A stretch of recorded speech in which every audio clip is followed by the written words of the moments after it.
السلام عليكم ورحمة الله وبركاته. الحمد لله. اللهم صل على محمد وعلى آل محمد. أما بعد فاتقوا الله عباد الله. സ്നേഹമുള്ള സത്യവിശ്വാസികളെ, സഹോദരീ സഹോദരന്മാരെ, സുഹൃത്തുക്കളെ, റിയാദു സാലിഹീനിൽ കളവ് പറയുന്നതിന്റെ ഗൗരവത്തെ സൂചിപ്പിക്കുന്ന അധ്യായത്തിലാണ് നമ്മളുള്ളത്. കഴിഞ്ഞ ക്ലാസുകളിലൂടെ കളവ് പറയുന്നതിന്റെ ഗൗരവം അറിയിക്കുന്ന ഹദീസുകളും അതുപോലെ തന്നെ നബി സല്ലല്ലാഹു അലൈഹി വസല്ലമിനുണ്ടായ ഒരു സ്വപ്ന ദർശനത്തിൽ അതുമായി ബന്ധപ്പെട്ടുകൊണ്ട് വന്നിട്ടുള്ള ഗൗരവതരമായ ഒരു ശിക്ഷയെ സംബന്ധിച്ചുള്ള വിഷയങ്ങളുമെല്ലാം നമ്മൾ വിശദമായി തന്നെ മനസ്സിലാക്കുകയുണ്ടായി. ഇന്ന് നമുക്ക് കേൾക്കുവാനുള്ളത് ബാബു ബയാനി മാ യജൂസു മിനൽ കദിബി എന്ന ടൈറ്റിലിൽ ഇമാം നവവി റഹ്മത്തുള്ളാഹി അലൈഹി നൽകിയ ഒരു വിശദീകരണമാണ്. അതായത് കളവിൽ നിന്ന് അനുവദിക്കപ്പെട്ടത് വല്ലതുമുണ്ടോ? ഇത്രത്തോളം ഗൗരവതരമായ ഒരു പാപമാണല്ലോ കളവ് പറയൽ. എന്നാൽ ആ കളവ് പറയുന്ന വിഷയത്തിൽ ഏതെങ്കിലും ഒരു കാര്യത്തിൽ ഇളവ് നൽകപ്പെട്ടിട്ടുണ്ടോ? ഗീബത്തിന്റെ വിഷയം നമ്മൾ പറഞ്ഞപ്പോൾ, പരദൂഷണവുമായി ബന്ധപ്പെട്ട കാര്യങ്ങളെ സംബന്ധിച്ച് പറഞ്ഞപ്പോൾ ഏതാനും കാര്യങ്ങൾ അതിൽ നിന്ന് ഒഴിവാണ് എന്ന് നമ്മൾ മനസ്സിലാക്കുകയുണ്ടായി. അതേപോലെ ഇതിൽ വല്ല ഇളവുള്ള ഘട്ടങ്ങളും സന്ദർഭങ്ങളുമുണ്ടോ എന്നുള്ളതാണ് ഈ തലക്കെട്ടിനടിയിൽ മഹാനായ ഇമാം നവവി റഹ്മത്തുള്ളാഹി അലൈഹി ചർച്ച ചെയ്യുന്നത്. അദ്ദേഹം പറയുന്നു, യഅലം അന്നൽ കദിബ വഇൻ കാന അസ്ലുഹു മുഹറമൻ ഫയജൂസു ഫീ ബഅദിൽ അഹ്വാലി ബിശുറൂത്തിൻ ഖദ് ഔളഹ്തുഹാ ഫീ കിതാബിൽ അദ്കാർ. യഅലം, നീ അറിയണം, അന്നൽ കദിബ, തീർച്ചയായും കളവ് പറയൽ, വഇൻ കാന അസ്ലുഹു മുഹറമൻ, അടിസ്ഥാനപരമായി കള്ളം പറയൽ വളരെയേറെ നിഷിദ്ധമാക്കപ്പെട്ട ഒരു കാര്യമാണെങ്കിലും ഫയജൂസു ഫീ ബഅദിൽ അഹ്വാൽ, ചില സന്ദർഭങ്ങളിൽ അത് അനുവദിക്കപ്പെടുന്നതാണ്, അത് അനുവദനീയമാകും. പക്ഷേ ഉടനെ തന്നെ അദ്ദേഹം പറഞ്ഞു, ബിശുറൂത്തിൻ, ചില നിബന്ധനകൾ പാലിച്ചുകൊണ്ടാണ്, ചില പ്രത്യേകമായ കണ്ടീഷനുകൾക്ക് വിധേയമായി ചില ഘട്ടങ്ങളിൽ കളവ് പറയൽ അഥവാ സത്യത്തിനപ്പുറമുള്ള ഒരു കാര്യം പറയൽ അനുവദിക്കപ്പെടും. ഖദ് ഔളഹ്തുഹാ ഫീ കിതാബിൽ അദ്കാർ, ഇമാം നവവിയുടെ തന്നെ മറ്റൊരു ഗ്രന്ഥമാണ് അൽ അദ്കാർ. അതിൽ നമ്മൾ നിത്യജീവിതത്തിൽ പുലർത്തേണ്ടുന്ന ദിക്റുകളും ദുആകളും സമാഹരിച്ച് എഴുതിയിട്ടുള്ള ഗ്രന്ഥമാണത്. അൽ അദ്കാറിൽ ഞാനത് വിവരിച്ചിട്ടുണ്ട് എന്ന് പറഞ്ഞതിന്റെ ശേഷം അദ്ദേഹം പറയുന്നു, വമുഖ്തസറു ദാലിക, അതിന്റെ സംഗ്രഹം, ചുരുക്കം ഇപ്രകാരമാണ്: അന്നൽ കലാമ വസീലത്തുൻ ഇലൽ മഖാസിദി, നമ്മളൊരു കാര്യം സംസാരിക്കുന്നത് ചില ലക്ഷ്യങ്ങളെ മുൻനിർത്തിയാണ്. നമ്മളൊരു കാര്യം പറയുക എന്തിനാണ്? നമുക്കതുകൊണ്ടൊരു ലക്ഷ്യമുണ്ടാകും. ഒരു ലക്ഷ്യത്തിലേക്കുള്ള ഒരു മാർഗമാണ് സംസാരം. ഫകുല്ലു മഖ്സൂദിൻ മഹ്മൂദിൻ യുംകിനു തഹ്സീലുഹു ബിഗൈരിൽ കദിബി, കളവ് പറയൽ കൊണ്ടല്ലാതെ നമ്മുടെ ലക്ഷ്യം നേടുന്ന ഏതൊരു സദുദ്ദേശത്തിന്റെ കാര്യമാണെങ്കിലും യഹ്റുമുൽ കദിബു ഫീഹി, അതിൽ കളവ് പറയൽ അങ്ങേയറ്റത്തെ നിഷിദ്ധം തന്നെയാണ്. എന്നാൽ വഇല്ലം യുംകിൻ തഹ്സീലുഹു ഇല്ലാ ബിൽ കദിബി, നമ്മുടെ ഒരു സദുദ്ദേശം നേടിയെടുക്കുവാൻ കളവ് പറഞ്ഞാലല്ലാതെ യാതൊരു നിവൃത്തിയുമില്ല എന്ന ഘട്ടം വരികയാണെങ്കിൽ മാത്രം ജാസൽ കദിബു, അത്തരം ഘട്ടങ്ങളിൽ സത്യമല്ലാത്ത ഒരു കാര്യം പറയൽ അനുവദനീയമാകും. സുമ്മ ഇൻ കാന തഹ്സീലു ദാലികൽ മഖ്സൂദി മുബാഹൻ, ഇനി ആ ലക്ഷ്യം നേടാൻ ഇങ്ങനെ ഒരു അസത്യമായ ഒരു സ്റ്റേറ്റ്മെന്റ് നൽകൽ അനിവാര്യമായ കാര്യമാണ്, അതല്ലെങ്കിൽ അനുവദിക്കപ്പെട്ട ഒരു കാര്യമാണെങ്കിൽ കാനൽ കദിബു മുബാഹൻ, ആ സമയത്ത് അങ്ങനെ ഒരു കാര്യം പറയൽ അനുവദനീയമാകും. വൈൻകാന വാജിബൻ, ഇനി ഒരു കാര്യം അങ്ങനെ സംഭവിക്കണമെങ്കിൽ ഇത് പറഞ്ഞേ കൂടൂ, പറഞ്ഞാലേ പറ്റൂ, നിർബന്ധമായൊരു സാഹചര്യമാണെങ്കിൽ കാനൽ കദിബു വാജിബൻ, അത്തരം ഘട്ടങ്ങളിൽ വാസ്തവവിരുദ്ധമായതെന്ന് തോന്നിപ്പിക്കുന്നത്, വാസ്തവവിരുദ്ധമായത് പറയൽ ചിലപ്പോ നിർബന്ധമായി വരും. ഇവിടെ സഹോദരങ്ങളെ, ഈ പദങ്ങൾ നേർക്കുനേരെയുള്ള അർത്ഥം വെച്ച് കേൾക്കുമ്പോൾ നിങ്ങൾ ആരും തെറ്റിദ്ധരിക്കരുത്. ഇത്രത്തോളം ഇസ്ലാം നിഷിദ്ധമാക്കിയ കള്ളം പറയൽ അനുവദിക്കപ്പെടുകയോ അത് നിർബന്ധമാക്കപ്പെടുകയോ അല്ലെങ്കിൽ അത് നിർബന്ധമായി വരുന്ന സാഹചര്യമോ എന്നൊക്കെ നമ്മുടെ മനസ്സിൽ സ്വാഭാവികമായും ചില സംശയങ്ങൾ ഉണ്ടായേക്കാം. അത് നമുക്ക് ഇമാം നവവി റഹ്മത്തുള്ളാഹി അലൈഹിയുടെ അടുത്ത വാചകങ്ങളിലൂടെ നമുക്കത് ക്ലിയർ ആകും. അങ്ങനെ എല്ലാ ഘട്ടങ്ങളിലും ഇങ്ങനെ ഈസി ആയിട്ട് നമുക്ക് തോന്നുന്ന ഘട്ടങ്ങളിലൊക്കെ ഇങ്ങനെ വാസ്തവവിരുദ്ധമായ കാര്യങ്ങൾ സംസാരിക്കാനൊന്നും ഇതിന്റെ വാചകങ്ങളിൽ നിന്ന് ആരും കണ്ടുപിടിക്കാൻ പാടില്ല. ഇത് വളരെ അനിവാര്യമായ ഘട്ടമാണെങ്കിലാണ് ഈ പറയുന്നത്. അതിന് അതിൻ്റെതായ ശുറൂത്തുകളുണ്ട്, അഥവാ നിബന്ധനകളുണ്ട്. ആ നിബന്ധനകൾ ഉള്ള, ആ ഷർത്തുകൾ ഒത്ത ഘട്ടങ്ങളിൽ മാത്രമേ നമുക്ക് ഇങ്ങനെ ഒരു വാസ്തവവിരുദ്ധമായ കാര്യം പറയാവൂ. അത് തന്നെയും ഏത് വിധത്തിലായിരിക്കണം? കേൾക്കുന്ന ആളുകൾക്ക് അതിനൊരർത്ഥമുണ്ടാകും, ഞാൻ എന്റെ മനസ്സിൽ ഉദ്ദേശിക്കുന്ന മറ്റൊരർത്ഥവുമുണ്ടാകും. അങ്ങനെയുണ്ടല്ലോ ചില ദ്വയാർത്ഥ പ്രയോഗങ്ങളുണ്ടല്ലോ, രണ്ട് അർത്ഥത്തിൽ പ്രയോഗിക്കുന്ന ചില വാക്കുകൾ ഉണ്ടാകും. ആ വാക്കുകൾക്ക് എനിക്ക് ചില ഉദ്ദേശങ്ങൾ ഉദ്ദേശിക്കാം, അതതിന്റെ ശരിയായിരിക്കാം, കേൾക്കുന്നവൻ അതിന്റെ നേരെ വിരുദ്ധമായിരിക്കും മനസ്സിലാവുക. ഇപ്പൊ ഒരാൾ നമ്മളോട് 10 രൂപ കടം ചോദിക്കണം. ഞാനൊരു ഉദാഹരണം പറയാണ്. അയാൾ പറയണേ എന്റെ കയ്യിൽ ഇപ്പൊ പൈസയൊന്നുമില്ല എന്ന് പറഞ്ഞാൽ അത് രണ്ടർത്ഥം അതിനുണ്ട്. ഒന്ന്, അയാളുടെ കയ്യിൽ പൈസ ഇല്ല എന്നുള്ളത്, ആ അർത്ഥത്തിൽ അത് ശരിയാണ്. അതേ അവസരത്തിൽ എന്റെ അടുക്കൽ ഇപ്പൊ കാശൊന്നുമില്ല എന്ന് പറയുന്ന അർത്ഥമല്ലേ കേൾക്കുന്നവൻ ഉദ്ദേശിക്കുക. ഇപ്പൊ കയ്യിൽ കാശില്ല എന്ന് പറയുന്നതും അതിന് രണ്ട് മഴനയുണ്ട്, ദ്വയാർത്ഥമുള്ള പ്രയോഗമാണ്. എന്റെ അടുക്കൽ പൈസ ഇല്ല, അല്ലെങ്കിൽ എന്റെ അടുക്കൽ ഈ കയ്യിൽ പൈസ ഇല്ല എന്ന് പറയുന്നതും ഇതേപോലെയുള്ള ദ്വയാർത്ഥ പ്രയോഗങ്ങളിലൂടെ പറയേണ്ടത് അങ്ങനെ തന്നെയേ പറയാവൂ എന്നാണ്. എന്നാലും ഒരു കളവാകാതിരിക്കാൻ നോക്കണം എന്നുള്ളതൊക്കെ ഇത് വളരെ ഗൗരവമായി നമ്മൾ മനസ്സിലാക്കേണ്ടുന്നൊരു കാര്യമാണ്. ഈസിയായി ഒരാളും ഇതിനെ അന്യഥാ വ്യാഖ്യാനിക്കുവാൻ പാടില്ല എന്ന് ആമുഖമായി ഓർമ്മപ്പെടുത്തുകയാണ്. ഇനി ഏതൊക്കെയാണ് ഇത്തരം ഘട്ടങ്ങൾ എന്ന് നമ്മൾ മനസ്സിലാക്കുക. ഉദാഹരണം പറയാണ് ഇദ്ദേഹം, ഫൈദഖ്തഫാ മുസ്ലിമുൻ മിൻ ളാലിമിൻ. കണ്ടോ, നമുക്ക് ശരിക്ക് കാര്യം ക്ലിയർ ആകും. ഫൈദഖ്തഫാ മുസ്ലിമുൻ, ഒരു മുസ്ലിമായ മനുഷ്യൻ ഒളിഞ്ഞിരിക്കുകയാണ്. ആരിൽ നിന്ന്? മിൻ ളാലിമിൻ, ഒരു അക്രമിയിൽ നിന്ന്. ഒരു മനുഷ്യനെ, ഒരു മുസ്ലിമായ മനുഷ്യനെ ഒരാൾ കൊല്ലാൻ പിന്നാലെ കൂടിയിരിക്കുകയാണ്. ഒരു ന്യായമല്ല, അക്രമം കാണിക്കാനാണ് ഒരു അക്രമി പിന്നാലെ കൂടിയിട്ടുള്ളത്. യുരീദു ഖത്ലഹു, ആ അക്രമിയുടെ ലക്ഷ്യം എന്താണ്? ഈ മുസ്ലിമിനെ കൊല്ലലാണ്. ഇയാളെ അന്യായമായി കൊല്ലാൻ ലക്ഷ്യം വെച്ചുകൊണ്ട് ഒരു അക്രമി പിന്നാലെ കൂടിയിരിക്കുകയാണ്. ഔ അതല്ലെങ്കിൽ അഖ്ദ മാലിഹി, ഈ മുസ്ലിമായ മനുഷ്യന്റെ ധനം കവർന്നെടുക്കാൻ ഒരു കൊള്ളക്കാരൻ പിന്നാലെ കൂടിയിരിക്കുകയാണ്, ഒരു മോഷ്ടാവ് പിന്നാലെ കൂടിയിരിക്കുകയാണ്. വ അഖ്ഫാ മാലഹു, അയാളപ്പ എന്ത് ചെയ്തിട്ടുണ്ട്?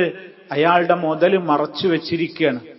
കണ്ടാ അപ്പ ഈ കള്ളൻ അത് കട്ടെടുക്കും, കൊള്ളയടിക്കും. അപ്പൊ അയാള് ആ മുതൽ എന്ത് ചെയ്തിരിക്കുകയാണ്? മോഷ്ടിച്ചു വെച്ചിരിക്കുകയാണ്. അപ്പോ ഒരാളിപ്പോ രണ്ട് വിഷയപ്പെടുള്ളത്. ഒന്ന്, ഒരക്രമി ഒരാളുടെ പിന്നാലെ കൂടിയിരിക്കുന്നു, അയാളെ കൊല്ലാനാ വരുന്നത്. ആ അവസരത്തിൽ ഒരു മനുഷ്യൻ, ഒരു മുസ്ലിമായ മനുഷ്യൻ എന്ത് ചെയ്തിരിക്കുകയാണ്? അയാൾ ഒളിഞ്ഞിരിക്കുകയാണ്. അതല്ലെങ്കിൽ ഒരാളുടെ ധനം കവർന്നെടുക്കാനാണ് പിന്നാലെ കൂടിയിട്ടുള്ളത്, അയാൾ ആ ധനം ഒളിപ്പിച്ചു വെച്ചിരിക്കുകയാണ്. ഇത്തരം ഒരു ഘട്ടത്തിൽ വസുഇല ഇൻസാനുൻ അൻഹു, ഒരാൾ വന്നിട്ട്, ആ അക്രമിയായ മനുഷ്യൻ വന്നിട്ട് ചോദിക്കുകയാണ്, ഒരു മനുഷ്യനോട് ചോദിക്കപ്പെടുകയാണ്, അൻഹു, ഈ ആളങ്ങൾ കണ്ടോ? ഒരാളിപ്പതിൽ പോയോ? അല്ലെങ്കിൽ അയാളെക്കുറിച്ച് നിങ്ങൾക്ക് വല്ലതും അറിയോ എന്നിങ്ങനെ ചോദിക്കുമ്പോ നമ്മൾ അവിടെ എന്താ പറയേണ്ടത്? സത്യസന്ധമായിട്ട് പോയിട്ടുണ്ട്, അയാളിപ്പതിലാണ് പോയിട്ടുള്ളൂ, ഇപ്പൊ അധികം ദൂരെ എത്തിയിട്ടില്ല, അല്ലെങ്കിൽ ഇവിടെ എന്റെ അടുത്ത് ഇവിടെ റൂമിൽ ഒളിച്ചിരിക്കുന്നുണ്ട് എന്നൊക്കെ പറയാൻ പാടുണ്ടോ? പറഞ്ഞാൽ അയാൾ, ഈ അക്രമി ഇയാളെ കൊല്ലൂലേ? അയാളുടെ ധനം കവർന്നെടുക്കൂലേ? അപ്പൊ അത്തരം ഘട്ടങ്ങളിൽ കണ്ടോ, വജബൽ കദിബു ബിഇഖ്ഫാഇഹി, അയാൾ ഒളിഞ്ഞിരിക്കുന്ന സ്ഥലത്തെ സംബന്ധിച്ച് പറയാതിരിക്കലും അയാൾ ഇവിടെ ഇല്ല എന്ന് പറയലും നിർബന്ധമാകും. കാരണം ഒരു മനുഷ്യൻ അവിടെ ആക്രമിക്കപ്പെടാൻ പോവുകയാണ്, വധിക്കപ്പെടാൻ പോവുകയാണ്, കൊള്ളക്ക് വിധേയമാക്കപ്പെടാൻ പോവുകയാണ്. ആ ഘട്ടത്തിൽ ആ മസ്ലഹത്ത് ഉദ്ദേശിച്ചുകൊണ്ട് ഈ മനുഷ്യനെ രക്ഷപ്പെടുത്തുക എന്ന നിലക്ക് അയാളങ്ങൾ കണ്ടോന്ന് വെച്ചാൽ ഇല്ല എന്ന് പറയേണ്ടി വരും. ഒരു പക്ഷേ അയാൾ തന്നെ അയാളുടെ വീട്ടിൽ ഒളിപ്പിച്ചിട്ടുണ്ടാകും, എന്നാലും പറയാൻ പാടില്ല. ഇതാണ് അതിൽ ഒരു ഘട്ടം. വകദാ, അപ്രകാരം തന്നെ ലൗകാന ഇൻദഹു വദീഅ, ഒരാളുടെ അടുക്കൽ ഒരു സൂക്ഷിപ്പ് സ്വത്ത് കൊടുത്തിട്ടുണ്ട്. ഉദാഹരണം, ഒരാൾ എന്റെ കയ്യിൽ ഒരു ഏതാനും വസ്തുക്കൾ, വിലയേറിയ ഏതാനും വസ്തുക്കൾ എന്റെ അടുക്കൽ ഒരു സൂക്ഷിപ്പ് സ്വത്താക്കി ഏൽപ്പിച്ചിട്ടുണ്ട്. വഅറാദ വാലിമുൻ അഖ്ദഹ, ഒരു അക്രമി വന്നിട്ട് ആ സൂക്ഷിപ്പ് സ്വത്ത് അപഹരിച്ചെടുക്കാൻ വേണ്ടിയിട്ട് ശ്രമിക്കുകയാണ്. ആ സമയത്ത് വജബൽ കദിബു ബിഇഖ്ഫാഇഹാ, അത് ഒളിപ്പിച്ചു വെക്കലും, അങ്ങനെ ഒന്നിന്റെ അടുത്തില്ല, എന്നെ ഒരാളും ഒന്നും ഏൽപ്പിച്ചിട്ടില്ല എന്നവിടെ ഒളിപ്പിച്ചു വെക്കലും അതിനെക്കുറിച്ച് അറിയില്ലെന്ന് പറയലും നിർബന്ധമാകും. ഇതാണിപ്പോ നിർബന്ധമാകുന്ന ഒരു ഘട്ടം. എന്നിട്ടും ഇമാം നവവി റഹ്മത്തുള്ളാഹി അലൈഹി ഇവിടെ പറയുന്നൊരു വാചകം നമ്മൾ ശ്രദ്ധിക്കണം. വല്ലഹ്വതു, ഏറ്റവും സൂക്ഷ്മമായത് എന്താണ്? ഇത്തരം കാര്യങ്ങളിൽ പോലും സൂക്ഷ്മമായത് എന്താണ്? ഫീ ഹാദാ കുല്ലിഹി, ഇവയെപ്പോലുള്ള കാര്യങ്ങളിലൊക്കെ സൂക്ഷ്മതക്ക് നല്ലത്, ഏറ്റവും പ്രയോഗിക്കൽ, എന്ത് പ്രയോഗിക്കലാണ് നല്ലത്? അൻ യുവര്യ, ദ്വയാർത്ഥമുള്ള പദങ്ങൾ പ്രയോഗിക്കലാണ് നല്ലത്. കേൾക്കുന്നവനൊരു ഉദ്ദേശം തോന്നും, പറയുന്ന നമ്മുടെ മനസ്സിലൊരു ഉദ്ദേശമുണ്ട്. അങ്ങനത്തെ വാക്കുകൾ ഉണ്ടെങ്കിൽ അത് പ്രയോഗിക്കലാണ് അവിടെയും സൂക്ഷ്മത. എന്നാ പിന്നെ കളവാകൂല. ഞാൻ നേരത്തെ പറഞ്ഞല്ലോ, എന്റെ അടുത്ത് എന്തെങ്കിലും ഉണ്ടോ ചെല്ല, എന്റെ കയ്യിൽ ഇപ്പൊ പൈസയൊന്നുമില്ല എന്ന് പറയാം. അപ്പൊ കയ്യിൽ പൈസ അല്ല, അയാൾ പറഞ്ഞത് കറക്റ്റുമാണ്, എന്നാൽ മുതലില്ലതാനും, മുതലില്ല എന്നാണ് ഉദ്ദേശിച്ചത്. അപ്പൊ ഇതേപോലെയുള്ള പദങ്ങൾ പറയാൻ സാധിക്കുമെങ്കിൽ, എന്നാലും ഒരു നുണ പറയാതിരിക്കാനാ നോക്കേണ്ടത്. നുണ പറയേണ്ട ഘട്ടം ഇത്തരം നിർബന്ധ ഘട്ടങ്ങളിൽ പോലും ദ്വയാർത്ഥമുള്ള പദങ്ങൾ കൊണ്ട് തനിക്ക് രക്ഷപ്പെടാൻ സാധിക്കുമോ എന്ന് നോക്കലാണ് സൂക്ഷ്മത. അപ്പൊ എത്രത്തോളം ഈ വിഷയത്തിൽ സൂക്ഷ്മത പാലിക്കേണ്ടതുണ്ട്, ഈസി അല്ല കാര്യങ്ങൾ എന്ന് നമ്മൾ ഗ്രഹിക്കണം. എന്താണ് ഈ ദ്വയാർത്ഥമുള്ള പദങ്ങൾ എന്ന് പറഞ്ഞാൽ? മഅന തൗരിയ, അറബിയിൽ തൗരിയത്ത് എന്നാണ് അതിന് പറയുക. ആ പ്രയോഗത്തിന് തൗരിയത്ത്.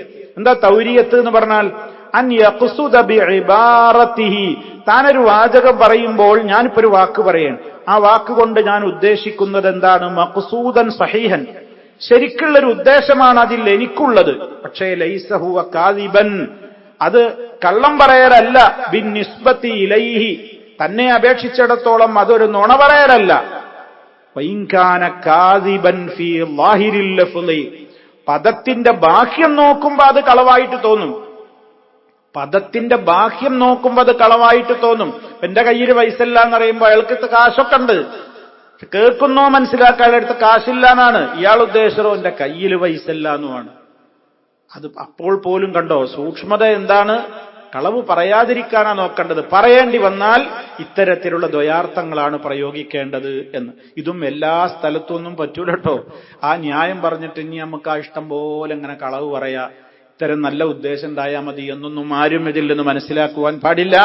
സന്ദർഭങ്ങൾ നമ്മൾ പറഞ്ഞു. അത്തരം സന്ദർഭങ്ങളിൽ ഒതുങ്ങി നിൽക്കുന്ന കാര്യങ്ങളുടെ വിഷയം മാത്രമാണ് പറയുന്നത് എന്ന് ഇതിനോട് കൂട്ടിച്ചേർത്ത് ഗൗരവത്തോടെ നമ്മൾ മനസ്സിലാക്കേണ്ടതുണ്ട്. ഇനി സഹോദരങ്ങളെ, തുടർന്നുകൊണ്ട് പറയാണ്, വബിന്നിസ്ബതി ഇലാ മാ യഫ്ഹമുൽ മുഖാതബു, കേൾക്കുന്നയാളെ സംബന്ധിച്ചിടത്തോളം അത് കളവായിട്ട് തോന്നുമെങ്കിലും പറഞ്ഞ ആൾക്കത് അറിയാം, അയാൾ ആ പറഞ്ഞത് സത്യമാണ്, ഞാൻ പറഞ്ഞത് കാര്യം തന്നെയാണ് എന്ന് അയാളുടെ മനസ്സിനൊരു സമാധാനവും കിട്ടി. കേട്ടവന് അവനെന്താണോ മനസ്സിലാക്കേണ്ടത് എന്ന് ഞാൻ വിചാരിച്ചുവോ അത് അയാൾ മനസ്സിലാക്കലുമായി. വലവു തറക്ക തൗരിയ, ഇനി ഒരാൾ ഇത്തരത്തിലുള്ള പ്രയോഗങ്ങളെ ഉപേക്ഷിക്കുകയും ഇബാറത്തൽ കദിബി, കളവിന്റെ വാചകങ്ങൾ തന്നെ പ്രയോഗിക്കേണ്ടി വരികയും ചെയ്താലും ഫലൈസ ബിഹറാമിൻ ഫി ഹാദൽ ഹാലി, ഇത്തരം വളരെ സന്നിഗ്ധമായ ഏറ്റവും അനിവാര്യമായ ഘട്ടങ്ങളിൽ, ഇപ്പൊ ദ്വയാർത്ഥമുള്ള പദമൊന്നും കിട്ടണില്ലെങ്കിലും വാസ്തവത്തിന് വിരുദ്ധമായത് പറയേണ്ടത് നിർബന്ധമായ ഘട്ടത്തിൽ അത് പറയൽ അയാൾക്ക് നിർബന്ധമാകും, അത് അനുവദിക്കപ്പെടും എന്നുള്ളതാണ്. ഇനി ഈ വിഷയത്തിൽ നമ്മൾ മനസ്സിലാക്കിയിരിക്കേണ്ടുന്ന ഒന്ന് രണ്ട് കാര്യങ്ങളുണ്ട്. ഇപ്പൊ ഉദാഹരണമായി മഹാനായ ഇബ്രാഹിം നബി അലൈഹി സ്വലാത്തു വസ്സലാമിന്റെ ജീവിതത്തിലുണ്ടായ 2-3 അനുഭവങ്ങളുണ്ട്. അവിടുന്ന് വാസ്തവവിരുദ്ധമെന്ന് തോന്നിപ്പിക്കുന്ന ചില കാര്യങ്ങൾ 2-3 സന്ദർഭത്തിൽ ഇബ്രാഹിം നബി അലൈഹിസ്സലാം പറഞ്ഞതൊക്കെ ഈ അർത്ഥത്തിലാണ്. ഈ ദ്വയാർത്ഥ പദത്തിലുള്ള പ്രയോഗങ്ങൾ വലിയ മസ്ലഹത്ത് ഉദ്ദേശിച്ചുകൊണ്ടാണ് മഹാനവറുകൾ അങ്ങനെ പറഞ്ഞിട്ടുള്ളത്. ഉദാഹരണമായി ഇബ്രാഹിം നബി അലൈഹിസ്സലാമിനെ അവിടെയുണ്ടായിരുന്ന ആ രാജ്യത്തുണ്ടായിരുന്ന ജനങ്ങൾ അവർ മുഴുവനും വിഗ്രഹാരാധകന്മാരായിരുന്നു. ആ വിഗ്രഹാരാധകന്മാരായ ആളുകൾ അവിടെ ഉത്സവങ്ങൾ നടത്തിയിരുന്നു. അവരുടെ വിഗ്രഹാരാധനയുമായി ബന്ധപ്പെട്ടുകൊണ്ടുള്ള ആഘോഷങ്ങളും ഉത്സവങ്ങളും ഒക്കെ നടത്തിയിരുന്നു. അങ്ങനെ ഒരു നാൾ ഇബ്രാഹിം നബി അലൈഹിസ്സലാമിനെ അന്നാട്ടിലുള്ള ജനങ്ങൾ വിളിച്ചു, നീയും പോരെ ഇബ്രാഹിമെ ഞങ്ങളുടെ ഉത്സവത്തിന്. ആ അവസരത്തിൽ മഹാനായ ഇബ്രാഹിം നബി അലൈഹി സ്വലാത്തു വസ്സലാം ഫനളറ നളറതൻ ഫിൻ നുജൂമി ഫഖാല ഇന്നി സഖീം എന്ന് ഖുർആൻ പറയുന്നുണ്ട്. നക്ഷത്രത്തിലേക്കൊന്നിങ്ങനെ അദ്ദേഹം നോക്കി. ആ നക്ഷത്രത്തിലേക്ക് നോക്കിയത് എന്തിനാ? അങ്ങനെ ഇബ്രാഹിം നബി അലൈഹിസ്സലാമിന്റെ ചിന്ത അള്ളാഹുവിലേക്കുള്ള ഒരു റബ്ബിന്റെ സൃഷ്ടിപ്പാണ് ആ നക്ഷത്രം. ആ നിലക്ക് റബ്ബിന്റെ സൃഷ്ടിപ്പിലേക്ക് തോന്നിപ്പിക്കലാണ്. അതേ അവസരത്തിൽ കാണുന്നവർ വിചാരിക്കും അവരൊക്കെ നക്ഷത്രാരാധകന്മാരല്ലേ, ഇപ്പൊ നക്ഷത്രം നോക്കിയിട്ട് എന്തോ കാര്യം പറയാനാണെന്ന് അവർക്ക് തോന്നും. ഇപ്പൊ ഇബ്രാഹിം നബി അലൈഹി സ്വലാത്തു വസ്സലാം എന്നിട്ട് പറഞ്ഞു, ഇന്നി സഖീം, എനിക്ക് സുഖല്ല, ഞാൻ രോഗിയാണ് എന്ന് പറഞ്ഞുകൊണ്ട് നിങ്ങളുടെ ഉത്സവത്തിന് നിങ്ങൾ പൊയ്ക്കോ, ഞാൻ വരുന്നില്ല, ഞാൻ രോഗിയാണ് എന്ന് പറഞ്ഞു.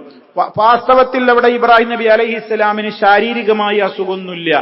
എന്നാൽ എന്താണ് മഹാനവറുകൾ അവിടെ ഉദ്ദേശിച്ചത്? പല വ്യാഖ്യാനങ്ങൾ അവിടെ ഖുർആൻ വ്യാഖ്യാതാക്കൾ പറയുന്നുണ്ട്. ഇത് ഇബ്രാഹിം നബി അലൈഹിസ്സലാമിനെ സംബന്ധിച്ചിടത്തോളം അത് ഫലത്തിൽ കളവല്ല. കാരണം നിങ്ങൾ സർവശക്തനായ അള്ളാഹുവിനെയും വിട്ട് ഏകനായ റബ്ബിനെയും വിട്ട് ഇത്തരത്തിലുള്ള സൂര്യചന്ദ്ര നക്ഷത്രാദികളെ അതുപോലെ വിഗ്രഹങ്ങളെയൊക്കെ ആരാധിക്കുന്ന നിങ്ങളുടെ ശിർക്കിന്റെയും കുഫറിന്റെയും അവസ്ഥ കണ്ട് എന്റെ മനസ്സിന് വല്ലാത്ത വേദനയുണ്ട്. ആ അർത്ഥത്തിൽ മാനസികമായിട്ട് എനിക്ക് വല്ലാത്ത രോഗമുണ്ട്, നിങ്ങളോട് പൊരുത്തപ്പെടാൻ പറ്റുന്നില്ല. അതാണ് ഇബ്രാഹിം നബി അലൈഹി ഇസ്ലാം ഉദ്ദേശിച്ചത്. ആ അർത്ഥത്തിൽ അതേപോലെയുള്ള ധാരാളം അർത്ഥങ്ങൾ അവിടെ ഉദ്ദേശിക്കുവാൻ സാധിക്കും. കാരണം നിങ്ങളുടെ ഈ കുഫറും നിങ്ങളുടെ ഈ മാത്സര്യ ബുദ്ധിയും സത്യനിഷേധവും കാരണത്താൽ എന്റെ മനസ്സിന് വല്ലാത്ത അസുഖമാണ് എന്ന അർത്ഥത്തിലാണ്. എന്നാ കേൾക്കുന്നവൻ എന്താണ്? ആ സുഖല്ലായിട്ടാണ് വരാത്തത് എന്നുമായി. അതൊരു ഉദാഹരണം. അതേപോലെ തന്നെ മറ്റൊരു ഘട്ടത്തിൽ ഇബ്രാഹിം നബി അലൈഹിസ്സലാം ഒരു യാത്ര പോകുന്നുണ്ട് ഒരു രാജ്യത്തേക്ക്.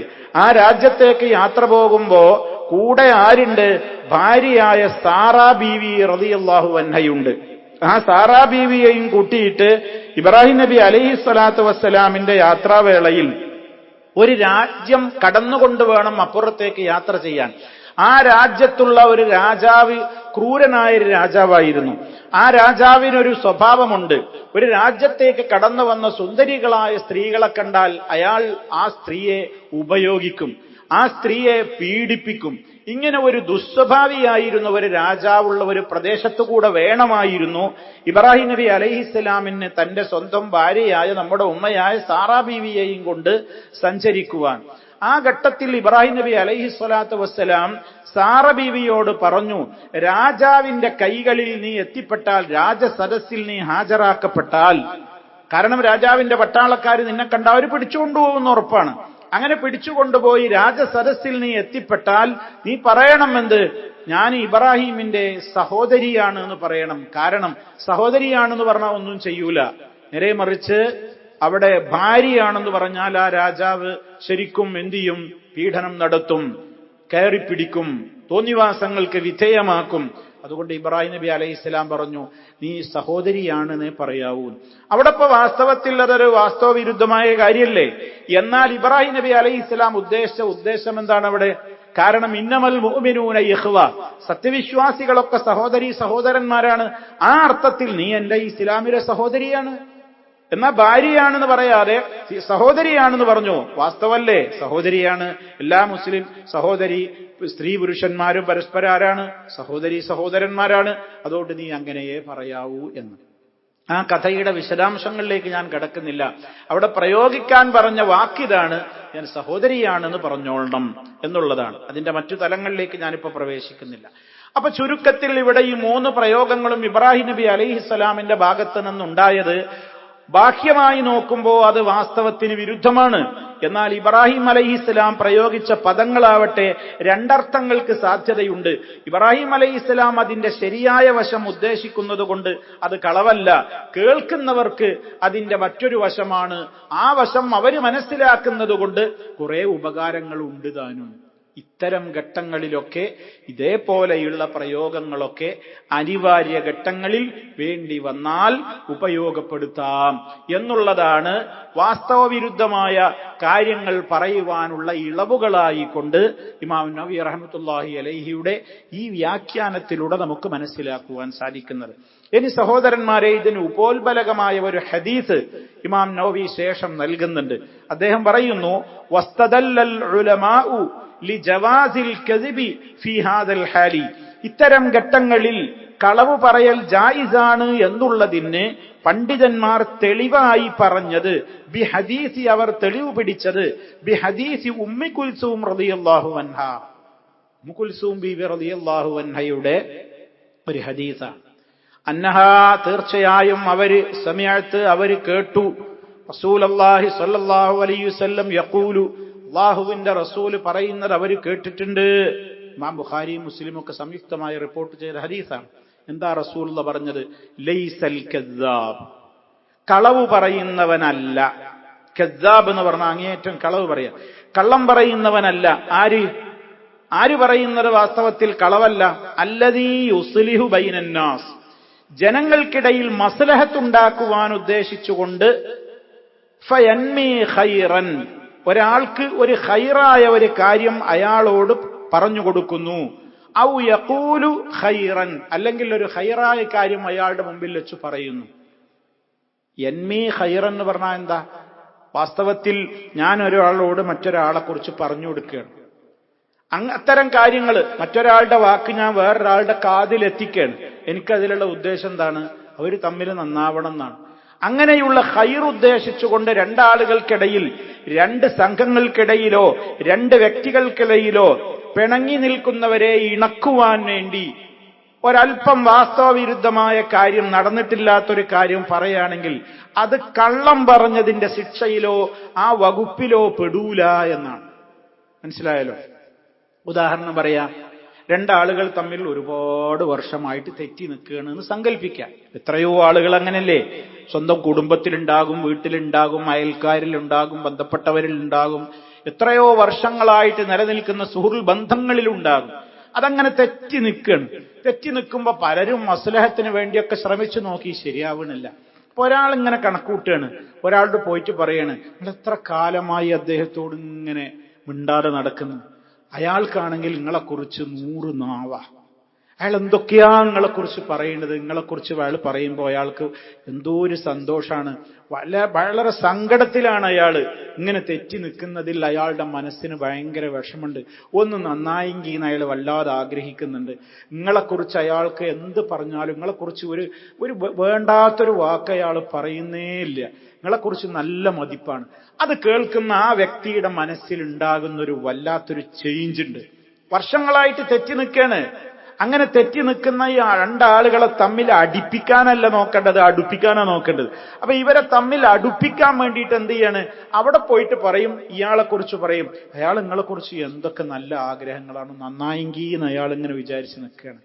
അവിടുന്ന് പോയിട്ട് ഇവിടെ വന്നിട്ട് പറയാം, മറ്റേ ആളുടെ നിങ്ങളെ തെറ്റി നിൽക്കണം, മൂപ്പർക്ക് നല്ല താല്പര്യം കിട്ടും, നിങ്ങളെ കുറിച്ചൊക്കെ പറയുമ്പോൾ 100 നാവാണ്, നല്ല അഭിപ്രായമാണ് നിങ്ങളെ കുറിച്ച്, പിന്നെ ഇങ്ങനെ കുറെ കാലമായിട്ട് ഇങ്ങനെ തെറ്റി നിൽക്കണേര് വലിയ സങ്കടമുണ്ട്, മരിച്ചു പോണ്ടേ എന്നൊക്കെ പറയുന്നുണ്ട് എന്നൊക്കെ. വാസ്തവത്തിൽ ഇതൊന്നും ഉണ്ടായിട്ടില്ല. രണ്ടാളും ആ ഒരു കെറുവിൽ അങ്ങനെ, ആ പ്രത്യേകമായ രോഷത്തിൽ അങ്ങനെ തുടരുന്നതാണ്. അത്തരം ഘട്ടങ്ങളിൽ ഈ രണ്ടാളുകളുടെ മനസ്സൊന്ന് അടുപ്പിക്കുക, അവർക്കിടയിൽ മസ്ലഹത്ത് ഉണ്ടാക്കുക. ഇനി രണ്ട് സംഘങ്ങളാവട്ടെ, രണ്ട് കുടുംബങ്ങളാവട്ടെ, രണ്ട് വ്യക്തികളാവട്ടെ, ആരാവട്ടെ, അവർക്കിടയിൽ ഒരു മസ്ലഹത്ത് ഉദ്ദേശിച്ചുകൊണ്ട് ഇനി പറഞ്ഞിട്ടില്ലാത്ത വർത്തമാനങ്ങൾ പറഞ്ഞു എന്ന് പറയേ, നടന്നിട്ടില്ലാത്തൊരു കാര്യം നടന്നു എന്ന് പറയുകയൊക്കെ ചെയ്താൽ അതുകൊണ്ടൊരു കളവ് പറഞ്ഞതിന്റെ ശിക്ഷ കിട്ടുകയില്ല എന്ന് മഹാനായ നബി സല്ലല്ലാഹു അലൈഹി വസല്ലം പഠിപ്പിച്ചു തരികയാണ്. കാര്യം വളരെ ക്ലിയറാണ്. ഇനി ഇമാം മുസ്ലിം റിപ്പോർട്ട് ചെയ്ത ഹദീസിൽ ഖാലത്തു ഉമ്മു കുൽസൂം റളിയല്ലാഹു തആല അൻഹ ഇത്ര കൂടി പറയുന്നുണ്ട്, വലം അസ്മഉഹു, അല്ലാഹുവിന്റെ റസൂലിനെ ഞാൻ കേട്ടിട്ടേയില്ല, യുറഖിസു ഫീ ഷൈഇൻ മിമ്മാ യഖൂലു നാസു, ജനങ്ങൾ പറയുന്ന വിഷയങ്ങളിൽ കളവായി പോകുന്നുവെങ്കിലും കുഴപ്പമില്ല എന്ന് അള്ളാഹുവിന്റെ റസൂല് ഒരിക്കലും കള്ളം പറയാൻ വിട്ടുവീഴ്ച ചെയ്തിട്ടില്ല. ഇല്ലാ ഫീ സലാസിൻ, 3 കാര്യങ്ങളിലേ വിട്ടുവീഴ്ച ചെയ്തിട്ടുള്ളൂ. 3 വിഷയത്തിൽ കളവ് പറയേണ്ടി വന്നാൽ കളവ് പറയാം. അത് തന്നെ ഞാൻ നേരത്തെ പറഞ്ഞ നിബന്ധന ശ്രദ്ധിക്കണം. എന്ത്? ദ്വയാർത്ഥമുള്ള പദങ്ങളിലൂടെ പറഞ്ഞ് നമുക്ക് രക്ഷപ്പെടാൻ സാധിക്കുമെങ്കിൽ അതാണ് പ്രയോഗിക്കേണ്ടത്. എത്രത്തോളം കളവാകാതിരിക്കാൻ നോക്കണം എന്നർത്ഥം. ഇനി ഈ 3 ഘട്ടങ്ങൾ ഏതൊക്കെയാണ്? തഅനി, അവരതുകൊണ്ട് ഉദ്ദേശിക്കുന്നത് അൽ ഹർബാവുന്ന യുദ്ധരംഗമാണ്. നേരത്തെ പറഞ്ഞില്ലേ, അക്രമം, മർദ്ദനം നടക്കുകയാണ്, ഒരാളെ പിടിച്ച് കൊല്ലാൻ വരികയാണ്, അല്ലെങ്കിൽ ശത്രുക്കള് അറ്റാക്ക് ചെയ്യാൻ വരികയാണ്. ആകെ ഒരു യുദ്ധസമാനമായൊരു സാഹചര്യമാണ്, അല്ലെങ്കിൽ യുദ്ധത്തിന്റെ സാഹചര്യം. അത്തരം ഘട്ടങ്ങളിൽ ചില കാര്യങ്ങളൊക്കെ വാസ്തവവിരുദ്ധമായത് ചിലപ്പോൾ പറയേണ്ടി വരും. അതൊന്ന്.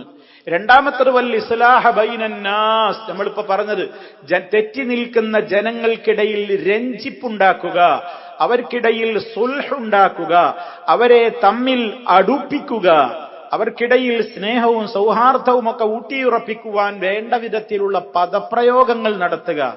അത്തരം ഘട്ടങ്ങളിലും ഇത് അനുവദനീയമാകും. മൂന്നാമത്തെ വിഷയം നോക്കൂ, വഹദീസർ റജുലി ഇംറഅതഹു വഹദീസൽ മർഅതി സൗജഹാ. ഒരാൾക്ക്, ഒരു ഭർത്താവിന് തന്റെ ഭാര്യയോടുള്ള സംസാരത്തിലും ഒരു ഭാര്യയ്ക്ക് തന്റെ ഭർത്താവിനോടുള്ള സംസാരത്തിലും ഒരു വേള ചിലപ്പോ വാസ്തവല്ലാത്ത കാര്യങ്ങളൊക്കെ പറയേണ്ടി വരും. അങ്ങനെ പറയാൻ അവിടെയും ഇനി ഇത് കേട്ടിട്ട് ഒരാളും പറയരുത്, ഹദീസ് ക്ലാസ് നിന്ന് നല്ലൊരു മുതല് കിട്ടിയിട്ടുണ്ട്, എന്ത് ഭർത്താവിനോട് ഇനി മുതൽക്ക് നുണ പറയാ, ഭാര്യനോട് നുണ പറയാ എന്ന് ഒരു ഭർത്താവും ഒരു ഭാര്യയും ഇത് കേട്ട് തെറ്റിദ്ധരിക്കണ്ട. ഇവിടെ പറയുന്ന വിഷയം എന്താണ്?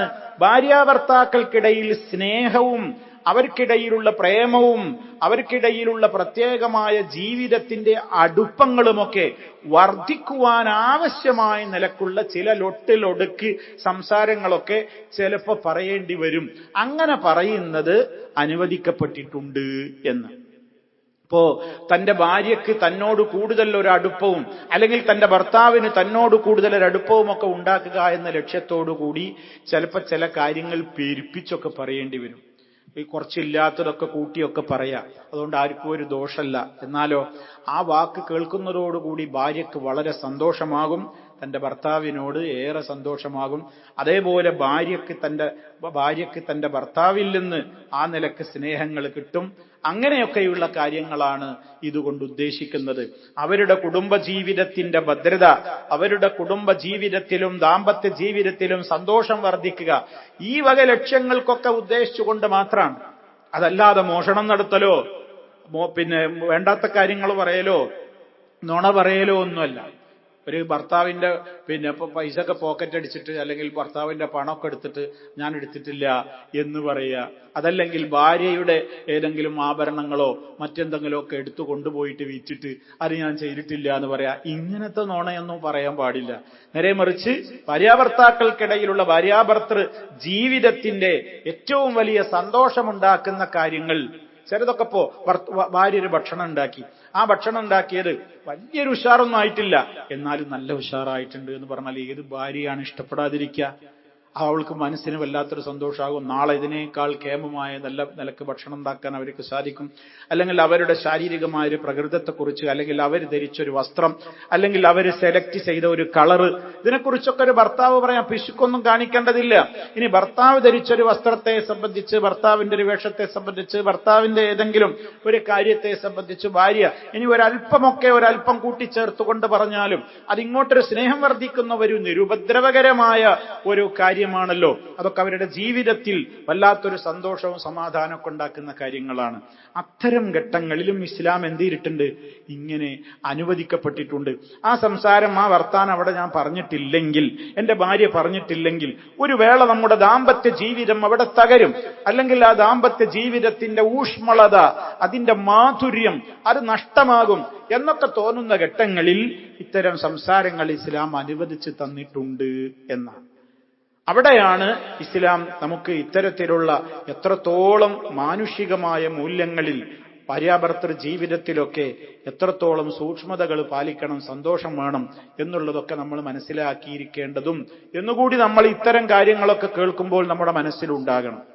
അപ്പോ ഈ കാര്യങ്ങളിൽ അള്ളാഹുവിന്റെ റസൂൽ സല്ലല്ലാഹു അലൈഹി വസല്ലം ചില ഇളവുകൾ അനുവദിച്ചു തന്നിട്ടുണ്ട്. നീയാണ് എനിക്ക് ഏറ്റവും ഈ ലോകത്ത് പ്രിയപ്പെട്ടവൾ, നിന്റെ ആരെ കണ്ടാലും എനിക്ക് ഏറ്റവും സൗന്ദര്യം നീ തന്നെയാണ്. ഇതേപോലെയുള്ള, ഇനി അങ്ങനെ തോന്നിയിട്ടില്ലെങ്കിൽ പോലും, അങ്ങനെയല്ല വാസ്തവമെങ്കിൽ പോലും ചില ഘട്ടങ്ങളിൽ ചിലപ്പോൾ അങ്ങനെ പറയേണ്ടി വന്നാൽ എന്തിന്, അത് ആ സഹോദരിക്ക്, ആ ഭാര്യയ്ക്ക് അവരുടെ ജീവിതത്തിലൊരു വലിയ മാറ്റത്തിന് കാരണമാകും, അതല്ലെങ്കിൽ തെറ്റിദ്ധാരണകളില്ലാതെ മുന്നോട്ട് പോകാൻ കാരണമാകും എന്നൊക്കെയുള്ള മസ്ലഹത്തുകൾ. അതിന് നമ്മളിങ്ങനെ കൃത്യമായൊരു വരച്ച വര വെക്കാൻ പറ്റൂല. ഓരോ സന്ദർഭങ്ങൾക്കനുസരിച്ചുകൊണ്ട് അത്തരം ചില കാര്യങ്ങൾ, വാസ്തവത്തിൽ അതില്ലാത്തൊരു കാര്യമായേക്കാം, അതിന് ഞാൻ കളവ് പറഞ്ഞ ശിക്ഷയ്ക്ക് വിധേയമാക്കപ്പെടുമോ എന്ന് ഭയപ്പെട്ടുകൊണ്ട് പിന്മാറേണ്ടതില്ല. അതേ അവസരത്തിൽ ധനം മോഷ്ടിക്കുക, വേണ്ടാത്ത കാര്യങ്ങൾ പറയുക, കുടുംബത്തെ തമ്മിൽ തെറ്റിക്കുക, അതേ രൂപത്തിലുള്ള ഹറാമായ മറ്റുള്ള ഫസാദുകൾ ഉണ്ടാക്കുന്ന വിഷയങ്ങളിലൊന്നും ഈ ഒരു ഇളവ് ഇല്ല എന്നുകൂടി നമ്മൾ ചേർത്ത് മനസ്സിലാക്കണം. ഏതായാലും കളവ് പറയൽ വളരെ ഗുരുതരം തന്നെയാണ്. അതേ അവസരത്തിൽ ഇത്തരം ചില മസ്ലഹത്തുകൾ ഉള്ളയിടത്ത് അതിന്റെ തന്നെ ഉപാധികളും നിബന്ധനകളും പാലിച്ചുകൊണ്ട് പറയേണ്ടി വന്നാൽ പറയാം. അങ്ങനെ പറയുന്നത് കൊണ്ട് ഒരു കള്ളം പറഞ്ഞതിൻ്റെതായ ശിക്ഷക്ക് വിധേയമാക്കപ്പെടുകയില്ല എന്ന ഒരു ഇളവാണ് ഇസ്ലാം ഇതിലൂടെ, ഈ വിവരണത്തിലൂടെ നമുക്ക് നൽകിയിട്ടുള്ളത്. അല്ലാഹു സുബ്ഹാനഹു വ തആല മരണം വരെ അറിഞ്ഞുകൊണ്ട് ഒരു കളവ് പറയുന്ന ഒരവസ്ഥ വരാതെ നാവിനെ സൂക്ഷിക്കുന്ന, ജീവിതത്തിൽ സൂക്ഷ്മത പാലിക്കുന്ന സജ്ജനങ്ങളിൽ നമ്മളെ എല്ലാവരെയും അല്ലാഹു ഉൾപ്പെടുത്തി അനുഗ്രഹിക്കുമാറാകട്ടെ. അപാകതകളും അബദ്ധങ്ങളും തെറ്റുകുറ്റങ്ങളും അല്ലാഹു പുറത്തു തരുമാറാകട്ടെ. രോഗികൾക്ക് റബ്ബ് ശിഫ നൽകുമാറാകട്ടെ. നമ്മിൽ നിന്ന് മരണപ്പെട്ടു പോയവർക്ക് സ്വർഗം നൽകുകയും നരകത്തിൽ നിന്ന് നമ്മയും അവരെയും അല്ലാഹു കാത്തുരക്ഷിക്കുകയും ചെയ്യുമാറാകട്ടെ. റബ്ബന തഖബ്ബൽ മിന്നാ ഇന്നക അൻതസ് സമീഉൽ അലീം. اللهم صل على محمد وعلى آل محمد والحمد لله رب العالمين والسلام عليكم ورحمة الله وبركاته.